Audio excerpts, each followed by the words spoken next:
Harikumar sir, നമസ്കാരം. നമസ്തേ. നിലമ്പൂർ പോരാട്ടത്തിൽ ചർച്ചയാവുന്നത് മുഴുവൻ കോൺഗ്രസിലെ പ്രശ്നങ്ങളാണ്. അൻവറാണ് ചർച്ചയാവുന്നത്. പിണറായി വിജയൻ സർക്കാരിൻ്റെ ഭരണവിരുദ്ധ വികാരങ്ങൾ, അല്ലെങ്കിൽ അവരുടെ ഇത്രയും കാലത്തെ ഭരണത്തിലുണ്ടായിരുന്ന വീഴ്ചകളൊന്നും നിലമ്പൂർ തെരഞ്ഞെടുപ്പിൽ എവിടെയും സംസാര വിഷയമാവുന്നത് നമ്മൾ കാണുന്നില്ല. അൻവർ ആരോപിക്കുന്നത് വി.ഡി. സതീശൻ്റെ ഗൂഢാലോചനയാണ് ഈ തിരഞ്ഞെടുപ്പിൽ മുഴുവൻ കാണാൻ വേണ്ടി സാധിക്കുന്നത് എന്നാണ്. ഇപ്പം ഏറ്റവും ഒടുവിൽ അദ്ദേഹം വി.ഡി. സതീശൻ തങ്ങൾ നിർത്തിയ സ്ഥാനാർത്ഥിക്കെതിരെ അൻവർ ഒരു കാര്യം പറഞ്ഞിട്ടുണ്ടായിരുന്നു. അത് പിൻവലിക്കാതെ അൻവറിനെ സ്വീകരിക്കില്ല എന്നൊരു നിലപാടാണ് വി.ഡി. സതീശൻ പറഞ്ഞിരിക്കുന്നത്. എങ്ങനെയാണ് നിലമ്പൂരിനെ അങ്ങ് വിലയിരുത്തുന്നത്? ശരിക്കും നിലമ്പൂർ ഉപതെരഞ്ഞെടുപ്പിൽ കോൺഗ്രസ് പുഷ്പം പോലെ ജയിച്ചു പോകേണ്ട ഒരു ഉപതെരഞ്ഞെടുപ്പായിട്ടാണ് തുടക്കത്തിൽ പല രാഷ്ട്രീയ നിരീക്ഷകരും ഇപ്പോഴും പല രാഷ്ട്രീയ നേതാക്കന്മാരും ഒക്കെ ചിന്തിക്കുന്നത്. പക്ഷേ അങ്ങനെ അക്കൂട്ടത്തിൽപ്പെടുന്ന ഒരാളല്ല ഞാൻ. എനിക്ക് തോന്നുന്നത് ശ്രീ വി.ഡി. സതീശൻ നിലമ്പൂരിൽ സെൽഫ് ഗോൾ അടിക്കുമോ എന്നുള്ള ഒരു സംശയമാണ്. അതിൻ്റെ കാരണം ഇപ്പോൾ ഗൗതം ചോദിച്ചല്ലോ, അതായത് ഇലക്ഷൻ പ്രഖ്യാപിച്ചതിന് ശേഷമുള്ള ഒരു പബ്ലിക് ഡിസ്കോഴ്സ് എന്നൊരു വാക്കുണ്ട്. അതായത് ഒരു സമൂഹത്തിന്റെ ചർച്ച. എന്താണ് സമൂഹം സംസാരിക്കുന്നത്, എന്താണ് സമൂഹം, അത് സാമൂഹിക രാഷ്ട്രീയ ഇതുപോലുള്ള വിഷയങ്ങളിൽ എന്താണ് സമൂഹത്തിന്റെ ചർച്ചാ വിഷയം. എങ്ങും മുഴങ്ങി കേൾക്കുന്നത് മാധ്യമങ്ങളിലും സമൂഹ മാധ്യമങ്ങളിലും എല്ലാം തന്നെ മുഴങ്ങി കേൾക്കുന്നത് കോൺഗ്രസും മുൻ MLA ഇടത് സ്വതന്ത്രനായി ജയിച്ച PV അൻവറും തമ്മിലുള്ള സംഘർഷമാണ്. അതിൽ തന്നെ കോൺഗ്രസിൽ അഭിപ്രായ വ്യത്യാസമുണ്ടോ? അതായത് മുൻ KPCC പ്രസിഡന്റ് K. സുധാകരൻ പൂർണ്ണമായിട്ടും വി.ഡി. സതീശൻ പറയുന്നതിനോട് യോജിച്ചിട്ടില്ല. അദ്ദേഹത്തിന്റെ പ്രസ്താവന സൂക്ഷ്മമായി വായിച്ചാൽ മനസ്സിലാകുന്നത് തീരുമാനം എടുക്കേണ്ടത് ചർച്ചയിലൂടെയാണ്, സതീശൻ മാത്രമല്ല എന്ന രീതിയിൽ തന്നെയാണ് സുധാകരൻ ആദ്യം അഭിപ്രായം പറഞ്ഞത്. പിന്നീട് അദ്ദേഹം എന്തായാലും ഈ ഒരു അവസരത്തിൽ പാർട്ടിക്ക് ദോഷകരമായിട്ട് അദ്ദേഹം നീങ്ങുമെന്ന് ഞാൻ കരുതുന്നില്ല. പക്ഷേ കോൺഗ്രസിനുള്ളിലും അത്ര അഭിപ്രായ ഐക്യമൊന്നുമില്ല. അപ്പൊ ചുരുക്കി പറഞ്ഞാൽ ഇപ്പോൾ ചർച്ചാ വിഷയമായത് കോൺഗ്രസിന് എന്ന രാഷ്ട്രീയ പ്രസ്ഥാനത്തിന്റെ ദൗർബല്യമാണ്, അല്ലാതെ പിണറായി സർക്കാരിന്റെ അഴിമതിയല്ല. ഇവിടെ അഴിമതിയിൽ മുങ്ങിക്കുളിച്ച്, അതായത് പിണറായി സ്വന്തം കുടുംബം, അദ്ദേഹത്തിന്റെ മകള് വരെ കേസിൽ പെട്ടിരിക്കുന്ന ഒരു കാലമാണ്. അവർക്കെതിരെയാണ് ഈ കഴിഞ്ഞ വീണ വിജയനെതിരെയായിരുന്നു ഈ കഴിഞ്ഞ കാലങ്ങളിൽ മുഴുവൻ ആരോപണം വന്നത്. ഇദ്ദേഹത്തിന്റെ 2 പ്രിൻസിപ്പൽ സെക്രട്ടറിമാര്, ഏറ്റവും ഒടുവിൽ KM എബ്രഹാം, അതിനു മുമ്പ് ശിവശങ്കരൻ, ഇവർ 2 അഴിമതി ആരോപണത്തിൽ പുറത്തു പോകേണ്ടി വന്നു. ശിവശങ്കരൻ ജയിലിലാണ് ഇപ്പോഴും. അദ്ദേഹം ആരോഗ്യപരമായ കാരണങ്ങളാലാണ് അദ്ദേഹത്തിന് ജാമ്യം അനുവദിച്ചിരിക്കുന്നത്. ഇതുപോലൊരു മുഖ്യമന്ത്രി കേരളം ഭരിച്ചിട്ടുണ്ട്. പിന്നെ നിങ്ങൾ മലപ്പുറത്തിന്റെ കാര്യം തന്നെ എടുക്കുക, അല്ലെങ്കിൽ നിലമ്പൂരിന്റെ ആ മണ്ഡലത്തിന്റെ കാര്യം തന്നെ എടുക്കൂ. അവിടെ ആണ് കഴിഞ്ഞ തവണ 2019 തോന്നുന്നു അവിടെ ഉരുൾപൊട്ടലുണ്ടായതല്ലേ? 18 19 ഞാൻ കൃത്യമായിട്ട് ഓർക്കുന്നില്ല. കവളപ്പാറ മലയില് ഉരുൾപൊട്ടലുണ്ടായി. എത്ര അധികം ആൾക്കാരാണ് മരിച്ചത്. അവിടുത്തെ പുനർനിർമ്മാണം, പുനരധിവാസം, ഈ പ്രശ്നങ്ങളൊന്നും ഇതുവരെ പൂർണ്ണമായി സാറ്റിസ്ഫാക്ടറിയായി തൃപ്തികരമായ രീതിയിൽ നടത്തിയിട്ടില്ല. എന്തെല്ലാം വിഷയങ്ങളാണ്, വികസനത്തിന്റെ അപര്യാപ്തത. അതുപോലെ തന്നെ കേരളത്തിലെ എല്ലാ ദിവസവും നമ്മൾ പത്രം എടുത്ത് നോക്കിക്കഴിഞ്ഞാൽ നമ്മൾ കാണുന്നത് ഈ വന്യമൃഗങ്ങളാൽ കൊല്ലപ്പെടുന്ന മനുഷ്യരുടെ ഒരു എണ്ണമാണ്. സർക്കാർ എന്താ ചെയ്യുന്നത് ഇതിനൊക്കെ? വനം മന്ത്രി ഇടയ്ക്ക് ചീത്ത വിളിച്ചെന്ന് കേട്ടു, വനം വകുപ്പ് CPM ഏറ്റെടുക്കുന്നു എന്ന് കേട്ടു. ഇവിടെ ഈ ശ്രീ PV അൻവർ MLA സ്ഥാനം രാജിവെക്കുന്നതിന് മുമ്പ് അദ്ദേഹം പോലീസിലെ അഴിമതിയെ കുറിച്ച് വളരെ ശക്തമായ രീതിയിൽ അദ്ദേഹം ചില ആരോപണങ്ങൾ ഉന്നയിച്ചു. ആ ആരോപണങ്ങൾ ഒന്നും തന്നെ ഇപ്പൊ പ്രതിപക്ഷം മിണ്ടുന്നില്ല. ശരിക്കും പറഞ്ഞ ഒരു നാടിന്റെ ക്രമസമാധാനം തകർന്ന് തരിപ്പണമായി. നിങ്ങളൊന്ന് ആലോചിച്ച് നോക്കിയേ, K. കരുണാകരനോ വല്ലവരും ആയിരുന്നു കേരളത്തിന്റെ പ്രതിപക്ഷ നേതാവെങ്കിൽ ഇവിടെ അദ്ദേഹം ഒരു കൊടുങ്കാറ്റ് അഴിച്ചു വിടത്തില്ലായിരുന്നു. കോൺഗ്രസിന്റെ പഴയകാല നേതാക്കന്മാരൊക്കെ എന്തായിരുന്നു അവരുടെ പ്രതിപക്ഷത്തിരുന്നത്? കമ്മ്യൂണിസ്റ്റ് പാർട്ടി തികച്ച് 3 കൊല്ലം ഭരിക്കുമ്പോഴത്തേക്ക് പാർട്ടി ഇറക്കി വിടുവാൻ. അങ്ങനെ ഉണ്ടായിരുന്ന ഒരു കാലഘട്ടം. AK ആന്റണി പോലും ഇതിനേക്കാളും എത്രയോ, AK ആന്റണി ഒരു മൗനി ബാബ ആണെന്നൊക്കെ പറയുമെങ്കിലും അദ്ദേഹം പ്രതിപക്ഷ നേതാവായിരുന്ന കാലത്ത് പോലും, അദ്ദേഹം KPCC പ്രസിഡന്റ് ആയിട്ടിരുന്ന കാലത്തൊക്കെ പോലും അദ്ദേഹം വളരെ ശക്തമായിട്ട് ഇടപെടലുകൾ നടത്തിയിട്ടുണ്ട്. ഇന്ന് അതിന്റെ ഒരു നിഴല് പോലുമല്ല ഇപ്പൊ കാണുന്നത്.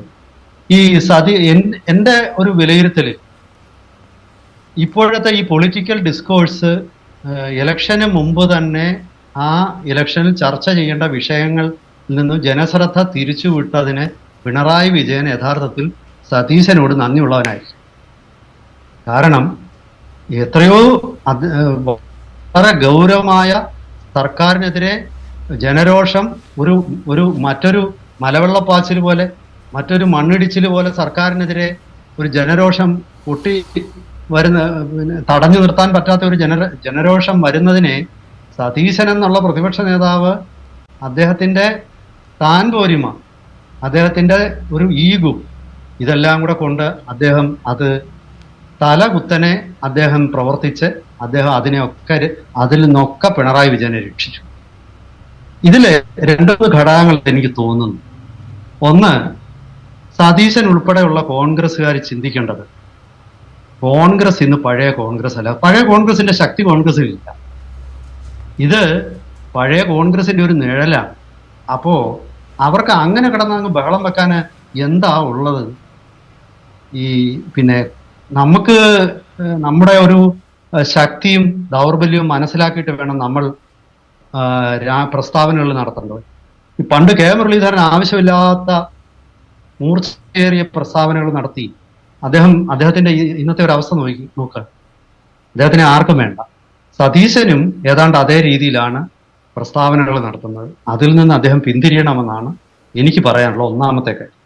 പിന്നെ രണ്ടാമത്തെ വിഷയം, കോൺഗ്രസ് ചിന്തിക്കുകയും മനസ്സിലാക്കുകയും ചെയ്യേണ്ടത്, പിന്നെ ആര്യാടൻ ഷൗക്കത്ത് ആര്യാടൻ മുഹമ്മദ് അല്ല. ആര്യാടൻ മുഹമ്മദ് വളരെ ഗംഭീരനായ നേതാവായിരുന്നു, വളരെ പ്രായോഗിക ബുദ്ധിയുള്ള, അഴിമതിരഹിതൻ എന്നുള്ള വാക്ക് ഞാൻ പറയത്തില്ല, അതിനെക്കുറിച്ച് ഞാൻ പ്രത്യേകിച്ച് ഒന്നും പറയുന്നില്ല. പക്ഷേ വലിയ വലിയ ഒരു വാഗ്ദാടി, പ്രായോഗിക ബുദ്ധി, രാഷ്ട്രീയ ബോധം, സാമൂഹിക ബോധം, ഇതെല്ലാം തികഞ്ഞൊരു നേതാവായി. ഈ മണ്ഡലത്തിൽ നിന്നും 1987 മുതൽ 2011 വരെ 6-7 തവണ തുടർച്ചയായിട്ട് ജയിച്ച വ്യക്തിയാണ്. ആ വ്യക്തിയുടെ ഗുണമൊന്നും മകനില്ല. അത് പറയാതിരിക്കാൻ നിർവാഹം. ഈ അമ്മാവൻ ആനപ്പുറത്ത് കയറിയെന്ന് വെച്ച് അനന്തരവന് തഴമ്പുണ്ടാവണമെന്നില്ല. അതുപോലെ അച്ഛൻ വലിയ ആളായിരുന്നു എന്ന് പറഞ്ഞിട്ട് മകൻ അത്രയും വലിയ ആളൊന്നുമല്ല. വളരെ ലളിതമായിട്ടൊന്ന് ചിന്തിച്ചു നോക്കി. 2016 ആര്യാടൻ ഷൗക്കത്ത് അവിടെ നിന്ന് പിന്നെ സ്വതന്ത്ര സ്ഥാനാർത്ഥിയായ PV അൻവറിനെതിരെ മത്സരിക്കുമ്പോൾ തോറ്റത് ഏതാണ്ട് 12,000 വോട്ടിനോട് അടുപ്പിച്ചാണ്. അതിനുശേഷം VV പ്രകാശ് അവിടെ സ്ഥാനാർത്ഥിയായപ്പോൾ കഷ്ടിച്ച് 3000 വോട്ടിനാണ് അദ്ദേഹം തോറ്റത്. ഞാൻ പറഞ്ഞു വരുന്നത്, ഈ ആര്യാടൻ ഷൗക്കത്ത് അദ്ദേഹം നല്ല വ്യക്തിയൊക്കെ ആയിരിക്കാം, ഞാൻ നല്ല മതേതരനായിരിക്കാം, അദ്ദേഹം പിന്നെ മുസ്ലിം സമുദായത്തിലെ പുരോഗമനവാദിയായിരിക്കും, ഒക്കെ ശരിയാണ്. പക്ഷേ അദ്ദേഹത്തിന് അവിടെ വലിയ ജനസ്വാധീനം ഉണ്ടെന്നും പറഞ്ഞ് നമ്മളെ തെറ്റിദ്ധരിപ്പിക്കരുത്. അത് അദ്ദേഹത്തിന് ഇല്ല. ഉണ്ടായിരുന്നെങ്കിൽ 2016 അദ്ദേഹത്തിന്റെ തോൽവിയും VV പ്രകാശിന്റെ 2021 തോൽവിയും നമ്മളെടുത്ത് നോക്കുമ്പോൾ പ്രകാശ് വലിയ കൊടിയ മത്സരം കാഴ്ചവെച്ചിട്ടാണ് അവിടെ അത് കഷ്ടിച്ച് പരാജയപ്പെട്ടു. അപ്പോ ഞാൻ പറഞ്ഞു വരുന്നത്, അൻവർ പിന്നെ പറയുന്നത് കുറച്ചൊരു സാങ്കത്യം ഉണ്ടെന്നാണ് എനിക്ക് തോന്നുന്നത്. പക്ഷെ എന്നിരുന്നാലും പിണറായിക്കെതിരെ ഇപ്പോൾ സമൂഹത്തിൽ നിലനിൽക്കുന്ന ഒരു എതിർപ്പുണ്ട്. കാരണം അദ്ദേഹത്തിന്റെ ഭരണകൂടത്തിലെ അഴിമതി, അതുപോലെ സ്വജനപക്ഷപാതം, പാർട്ടിക്കാരുടെ പിന്നെ അത് പാർട്ടിക്കാരെന്ന് ഞാൻ പറയുന്നില്ല, പിണറായിയുടെ പിന്നെ കിച്ചൺ ക്യാബിനറ്റിന്റെ പിന്നെ സിൽബന്ദികളുടെ ആ ഒരു അഴിഞ്ഞാട്ടം, ഇതൊക്കെ ഭരണമില്ലല്ലോ. എവിടെ ഭരണമുള്ളത്? ഇവിടെ കുറെ ആൾക്കാർ അവർക്ക് സൗകര്യമുള്ളതുപോലെ അവർക്ക് കുറച്ച് തോന്നിവാസങ്ങൾ കാണിക്കുക. അങ്ങനെ ഇരിക്കുന്ന ഒരു സമൂഹത്തിലെ ഇത്രയൊക്കെ കാണിച്ചാലും ചിലപ്പോൾ ആര്യാടൻ ഷൗക്കത്ത് വിജയിച്ചേക്കാം. പക്ഷെ ശോഭ കുറഞ്ഞ വിജയമായിരിക്കുമെന്നാണ് എനിക്ക് തോന്നുന്നത്. കാരണം അൻവർ ഒറ്റയ്ക്ക് മത്സരിക്കുന്നൊക്കെയാണ് ഇപ്പൊ കേൾക്കുന്നത്. അൻവർ മത്സരിക്കുകയാണെങ്കിൽ തീർച്ചയായിട്ടും അദ്ദേഹം വോട്ട് പിടിക്കുമെന്ന് തന്നെയാണ് ഞാൻ കരുതുന്നത്. പക്ഷേ അവിടെ അൻവറിനും ഇതൊരു അഗ്നിപരീക്ഷയായിരിക്കും. അതായത് ഇവിടെ എൻ്റെ ഒരു ഊഹത്തിൽ എന്റെ ഒരു വിലയിരുത്തൽ ഒരു 20,000 വോട്ടെങ്കിലും പിടിക്കാൻ പറ്റുന്നില്ലെങ്കിൽ അൻവറിന്റെ രാഷ്ട്രീയ പ്രസക്തി ചോദ്യം ചെയ്യും.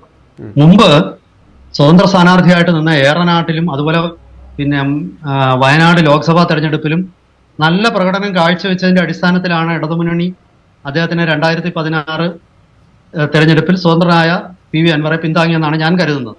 അല്ലാതെ ഇടതുമുന്നണിക്ക് പിണറായി വിജയനും PV അൻവറിനോട് പ്രത്യേകിച്ച് എന്തെങ്കിലും വാത്സല്യം ഉണ്ടെന്നൊന്നും എനിക്ക് തോന്നുന്നില്ല.